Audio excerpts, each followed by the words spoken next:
774 ABC Melbourne and ABC Victoria. Drive with Charlie Pickering. 7 minutes to 6. Charlie with you on ABC Melbourne. It's What If Wednesday. What if we used storefronts to solve the housing crisis? Tell me what you think. 1300 222 774. Right now I'm joined by William Bourke, the founder of the Sustainable Australia Party, who is going to take us through why this wouldn't work. Good evening, William. Good evening, Charlie. Thanks for having me. Right, so there's no question that there is a housing crisis.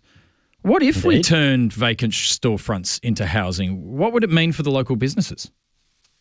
Look, I think on the broader perspective, as a general rule, I would say no, don't use vacant shops, certainly the lower level shop fronts. It won't solve the housing crisis. But we can look at some opportunities. My grandfather lived in a shop top, studio for many years on Bourke Street in Melbourne above my uncle's hardware shop back in the day. So it can work in that sort of general environment. But the bigger issue is, what are we doing about retail and our economy to make it competitive in local industry and indeed in a global industry, retail, bricks and mortar? And how are we going to sustainably fix the housing crisis? I think they're the bigger questions to ask. Well, let's talk about business. We know that bricks and mortar and retail have taken a hit from, COVID didn't help, but also the rise of online shopping. And we know a number of storefronts are closed because it's harder to be in retail. That's probably why we're even talking about this, because we've got the empty storefronts to put people in.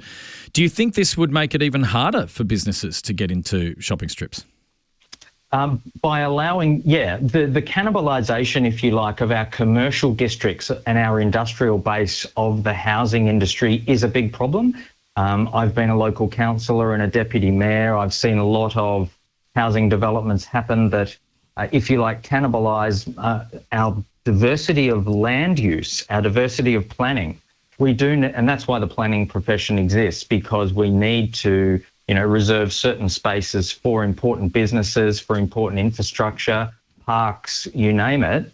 And so we've just got to be very, very careful that we're not cannibalising really important commercial hubs that are very efficient for our economy and for our retail spaces with housing development. I think that's a really important question to take note of.